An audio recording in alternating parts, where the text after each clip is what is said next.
हम chapter number 8 rocks and minerals पढ़ रहे थे, है ना। तो आज का हमारा टॉपिक है फॉसिल्स फ्यूल्स। इस टॉपिक में हम पढ़ेंगे फॉसिल्स फ्यूल्स क्या क्या क्या होता है, इसमें कौन कौन सी चीज़ें आती हैं। ठीक है, फॉसिल्स फ्यूल जैसे कि फर्स्ट टॉपिक है हमारा कोल। कोल मीन्स होता है कोयला। Okay, coal is a sedimentary rock formed from the remains of plants. यानी कोल यानी जो कोयला होता है वो एक प्रकार का सेडिमेंट्री रॉक्स जो हम पहले पढ़ चुके हैं। कोयला जो होता है सेडिमेंट्री रॉक से बनता है from the remains of plants, है ना। और किससे बनता है? प्लांट्स के रिमेन्स। ठीक है, millions of years ago there were thick forest on the earth growing in swamps. मतलब मिलियंस ऑफ ईयर्स पहले हमारे अर्थ पर, हमारी धरती पर घने जंगल हुआ करते थे। तो ये घने जंगल जो हैं धीरे धीरे दलदल कहाँ ग्रो करते हैं? स्वैम्प्स में, यानी दलदल में ग्रो करते हैं। ठीक है, as the trees died they were buried in the swamps. और कभी कुछ ऐसा होता है जैसे ट्रीज जो है वो डाइड हो गए हैं, और जब ये ट्रीज डाइड हो जाते हैं तो धीरे धीरे ये स्वैम्प्स के अंदर बरीड होने लगते हैं, यानी दलदल के अंदर दबने लगते हैं। ठीक है, many layers of sand, mud and more dead trees were deposits on them. फिर क्या होता है, जब ये ज़मीन के अंदर दलदल में ये धंसने लगते हैं पेड़ जो सूख चुके होते हैं, डाइड हो चुके होते हैं, तो उनके ऊपर लेयर जमने लगती है। सैंड की लेयर जमने लगती है, मड की लेयर जमने लगती है, और दूसरे जो डेड ट्रीज होते हैं वो एक के ऊपर एक इस तरीके से डिपॉजिट होते जाते हैं, एक प्रकार की लेयर बनाते जाते हैं। As the trees got buried deeper and deeper, heat and pressure from the layers above gradually changed them into coal. फिर क्या होता है, जब इनके ऊपर एक के ऊपर एक लेयर जमती जाती है तो ये जो ट्रीज़ होते हैं बहुत डीपर एंड डीपर, मतलब बहुत गहरे होते जाते हैं, नीचे चले जाते हैं, है ना। और फिर हीट एंड प्रेशर, जब इस लेयर्स पर हमारी अर्थ में हीट और प्रेशर पड़ता है, तो इस तरीके से ये किस में चेंज होते जाते हैं? कोल में। तो इस तरीके से कोल बनने में कम से कम मिलियंस ऑफ ईयर्स लग जाते हैं। ठीक है, तो इस तरीके से देखिए, ये पिक्चर देख लीजिए, ट्रॉपिकल फॉरेस्ट होते हैं इस टाइप से, है ना। जब ये फॉरेस्ट जो होते हैं डाइड हो जाते हैं किसी न किसी कारण से, तो क्या होता है, धीरे धीरे ये ज़मीन के अर्थ के नीचे जो है ये दबते जाते हैं, और ये दलदल दिख रहा होगा आपने, है ना। दलदल में मतलब धंसते जाते हैं नीचे, और ऊपर इनके ऊपर लेयर जम जाती हैं।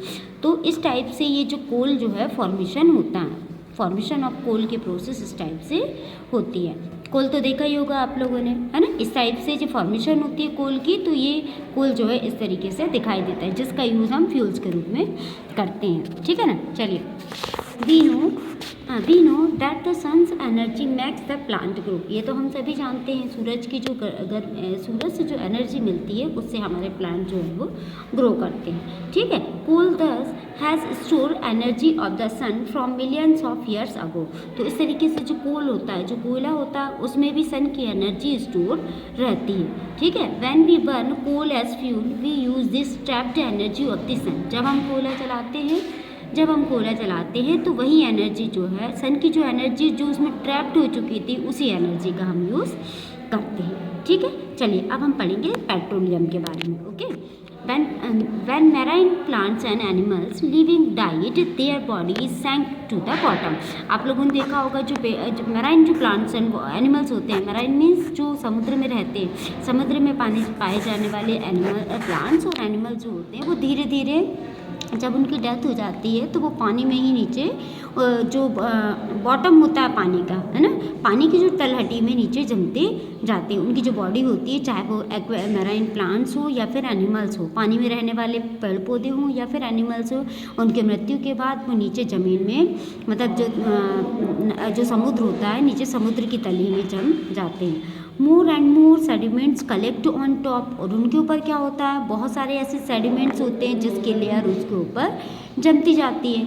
The pressure applied over millions of years by the layers settling above converted the dead bodies of marine plants and animals into petroleum। फिर क्या होता है, धीरे धीरे बहुत मतलब मिलियंस ऑफ ईयर्स हो जाते हैं इनको पड़े, फिर इनके ऊपर क्या होता है कि जो प्रेशर होता है, प्रेशर अप्लाई होता है एक प्रकार का, है ना। प्रेशर होता है, तो प्रेशर के कारण ये जो प्रेशर के कारण इनकी जो डेड बॉडीज़ होती है जो मराइन प्लांट्स और एनिमल्स की, तो वो धीरे धीरे किस में कन्वर्ट होती जाती है, पेट्रोलियम में कन्वर्टेड होती जाती है, पेट्रोलियम का रूप ले लेती है। तो इस तरीके से पेट्रोलियम जो है वो बनता है। पिक्चर में देख लीजिए लेयर्स ऑफ, इस तरीके से देखो, हाँ देखिए ये ऑयल डिपॉजिट होता है इसमें, है ना। How petroleum is taken out from under the ground, किस तरीके से पेट्रोल को निकाला जाता है ना, जो कि समुद्र के अंदर जो पेट्रोल बनता है उसको किस तरीके से निकाला जाता है, तो ये उसकी प्रोसेस है। देखिए ऑयल डिपॉजिट होता है, उसमें ऑयल भी होता है, well to take out oil, इस तरीके से वेल मतलब जो इस तरीके यहाँ पर पेट्रोलियम के कुएँ होते हैं, वहाँ से इस तरीके से यहाँ से ये जो पेट्रोल जो है वो निकाला जाता है। ठीक है, चलिए अब देखिए, thus like coal petroleum also contain store energy of the sun from millions of years ago. इस तरीके से अभी हम इस तरीके से जो कोयला होता है, वो जो पेट्रोलियम होता है, उसमें सन की एनर्जी क्या होती है, स्टोर होती है ना। Petroleum use as fuel in the form of petrol, diesel and kerosene. आप लोगों को पता है पेट्रोल का यूज़ क्या होता है, पेट्रोल का यूज़ किया जाता है क्या पेट्रोल का यूज़ जो है फ्यूल्स के रूप में भी करते हैं, जैसे कि जो व्हीकल्स होती हैं, जो गाड़ियाँ होती हैं, उनमें डाला जाता है। डीजल का भी यूज़ किया जाता है, और कैरोसिन है ना, कैरोसिन जो स्टोव हम घर में जलाते हैं खाना पकाने के लिए, उस समय कैरोसिन का यूज़ किया जाता है। It is the most important fuel of today. आज के समय में ये बहुत ही मोस्ट इम्पॉर्टेंट फ्यूल्स होते हैं। ठीक है ना। Coal and petroleum are not technically considered to be minerals as they are formed from organic matter. Coal और पेट्रोल जो होते हैं वो टेक्निकली कंसिडर नहीं किए जाते, है ना, बल्कि ये ऑर्गेनिक मैटर से बनते हैं। ठीक है ना। Besides being used as fuel, coal and petroleum are used for making important chemicals such as medicines, cosmetics, fertilizers, plastic and many others, है ना।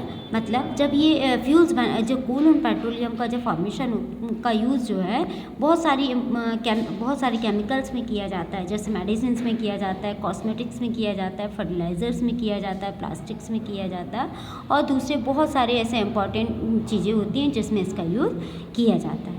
ठीक है। Need to conserve natural resources. अब हमें इनको जो इन नेचुरल रिसोर्सेज जो होते हैं उनको कंजर्व करना क्यों ज़रूरी है। ठीक है। Coal and petroleum are gift of nature to us. जो कोल और पेट्रोलियम है, कोयला और पेट्रोलियम है, भगवान ने नेचर ने हमको गिफ्ट के रूप में दिया है। They are valuable underground natural resources. ये क्या होते हैं, बहुत ही वैल्यूएबल अंडरग्राउंड नेचुरल रिसोर्सेज होते हैं। अंडरग्राउंड क्यों कहा गया, क्योंकि ये हमें क्योंकि ये ज़मीन के अंदर होते हैं। ठीक है। However they are limited. ये कैसे होते हैं, लिमिटेड भी होते हैं। अभी आप लोगों ने देखा होगा हर घर में गाड़ी होती है, सभी लोग अधिकतर थोड़ी सी दूर जाने के लिए भी गाड़ी का यूज़ करते हैं, तो इस तरीके से, लेकिन ये लिमिटेड है ना। क्या होगा, ऐसे ही सब यूज़ करेंगे तो धीरे धीरे क्या होगा, आने वाले समय इन फ्यूचर ये धीरे धीरे ख़त्म होने लगेंगे। तो ये क्या है, लिमिटेड है ना। इनको बनने में तो मिलियंस ऑफ ईयर्स लग जाते हैं, लेकिन इनको खर्च करने में ज़्यादा देर नहीं लगती। ठीक है। If we keep using them is fast we are doing today, they will not last very long. यदि हम इस तरीके से इसको बहुत तेज़ी से बहुत ज़्यादा यूज़ करेंगे तो क्या होगा, एक दिन ऐसा आएगा कि हम इसको, ये जो हमारा नेचुरल रिसोर्सेज जो हैं वो हमारे पास नहीं बचेंगे, है ना। It is estimated that petroleum deposit will last only for about 100 years and coal for about 250 years. मतलब लगभग पेट्रोल जो होता है, पेट्रोल लगभग 100 ईयर्स में, और कोल जो होता है लगभग 250 ईयर्स तक ही हमारे पास डिपॉजिट है ना। You can imagine what will happen after that. मतलब कहने का मतलब ये है कि पेट्रोल जो है कम से कम हमारे 100 ईयर्स तक चलेगा बस, और जो कोल है कम से कम 250 ईयर्स तक ही हमारे पास रहेगा, इतना अनुमान लगाया गया है। लेकिन फिर इसके बाद क्या हम इमेजिन कर सकते हैं, क्या हम बिना पेट्रोल के रह सकते हैं, क्या हम बिना कोल के रह सकते हैं, नहीं ना, है ना। We should therefore make an effort to use less coal and petrol. इस तरीके से हमें क्या करना चाहिए, इसको सेव करना चाहिए, है ना, कोल और पेट्रोलियम को। ओके। तो आगे देखिए, Burning so much of fuel also cause harmful substance such as smoke and poisonous gases to be released. यदि हम फ्यूल्स को जलाते हैं, आप लोगों ने देखा होगा जब फ्यूल्स जलते हैं तो उसमें से कितनी हार्मफुल जो होती है सब्सटेंस निकलती हैं, धुआं निकलता है उसमें से, है ना। और धुआं जो होता है उसमें पॉइजनस गैसें होती हैं, यानी जहरीले गैसें होती हैं। दिस कॉजेस पॉल्यूशन, और इनसे क्या होता है, पॉल्यूशन भी होता है। Pollution can result in dangerous disease, और यदि पॉल्यूशन होता है तो पॉल्यूशन के बहुत भयानक रिजल्ट आते हैं, इनसे कई प्रकार की डेंजरस डिजीज़ भी हो जाती है। This is another reason why use of coal and petrol should be limited. ये दूसरा रीज़न है कि हम कोल और पेट्रोल को लिमिटेड यूज़ करें, ठीक है। लिमिटेशन, इनको यूज़ करने की लिमिटेशन होनी चाहिए, ताकि हम कम से कम यूज़ करेंगे तो पॉल्यूशन भी कम से कम होगा, ठीक है ना। An important way in which we can conserve coal and petroleum is to use other forms of energy which are non polluting and freely available. इस तरीके से ये बहुत ही अच्छा तरीका है ना। हमें बहुत ही मोस्ट इम्पॉर्टेंट है ये कि हमें अपने कोल और पेट्रोल को कंजर्व करना बहुत ही ज़रूरी है। इसके बदले में हम ऐसी फॉर्म्स ऑफ एनर्जी का यूज़ करें, ऐसी एनर्जी का यूज़ करें जो कि नॉन पॉल्यूटिंग हो, मतलब ऐसी एनर्जी का यूज़ किया जाए जिससे पॉल्यूशन भी ना हो और जो हमको फ्री में भी मिले, है ना। For example the energy of the sun is available in plenty and will never finish. आप लोगों ने देखा होगा हमारी जो सन है, सूरज से जो एनर्जी मिलती है, जो सोलर एनर्जी हमें मिलती है, वो बहुत सारी है और वो कभी ख़त्म नहीं होने वाली है। It also does not cause pollution, और इससे कोई सा पॉल्यूशन भी नहीं होता, किसी भी प्रकार का पॉल्यूशन नहीं होता। Sun's energy is use to cook food in solar cooker. आप लोगों ने सोलर कुकर के बारे में सुना ही होगा, है ना। सोलर कुकर जो होता है एक ऐसा कुकर होता है जिसको धूप में रखा जाता है और बिना इलेक्ट्रिक के, है ना, बिना फ्यूल के हम इससे खाना पका सकते हैं। तो इसे हम क्या कहते हैं, सोलर कुकर कहते हैं। केवल इसमें किस चीज़ की ज़रूरत होती है, केवल सोलर एनर्जी की ज़रूरत होती है, ठीक है। Special type of cells called solar cells convert the sun's energy directly into electricity. इसमें जो कुछ स्पेशल टाइप्स की सेल्स होती हैं, जैसे हम सोलर सेल्स कहते हैं, वो क्या करती हैं, सन्स एनर्जी है उसको इलेक्ट्रिसिटी में इलेक्ट्रिसिटी में कन्वर्ट कर देती हैं, ठीक है। पिक्चर में आप लोगों को दिख रहा होगा, देखो solar energy through solar panels. इस तरीके से सोलर एनर्जी से सोलर पैनल्स तैयार किए जाते हैं और सोलर पैनल का यूज़ कहाँ किया जाता है, घर में इलेक्ट्रिसिटी के लिए किया जाता है। अब देखिए street light run by solar cells, जो हमारे जो स्ट्रीट लाइट होती हैं, है ना, स्ट्रीट लाइट जो होती है वो भी सोलर सेल्स से चलती हैं। तो इनसे क्या होता है, इनसे ना तो कोई पॉल्यूशन भी नहीं होता और ये फ्री, मतलब उनका कोई खर्चा भी नहीं आता, ये कॉस्टली भी नहीं पड़ता, है ना। मतलब हमको फ्री में ये सब मिलता रहता है। चलिए, other sources of energy which are unending and do not cause pollution we wind energy and energy of flowing water. इस तरीके से एक तो हमने सोलर एनर्जी के बारे में पढ़ा, अब हम पढ़ने जा रहे हैं वाइंड एनर्जी, विंड एनर्जी और flowing energy of flowing water, यानी हवा से भी हमें एनर्जी मिलती है ना, और जो बहता हुआ पानी होता है उससे भी हमें एनर्जी मिलती है। तो ये ऐसी एनर्जी हैं जो कभी ख़त्म नहीं होने वाली हैं, है ना, हमेशा हमारे साथ रहने वाली हैं। We have to depend more and more the sources of energy in future. तो हमें इन पर ही डिपेंड, ज़्यादा से ज़्यादा इन पर ही डिपेंड होना है। इस तरीके से हमें अपनी इन नेचुरल रिसोर्सेज जो है उनको बचाना बहुत ही ज़रूरी होता है। ओके।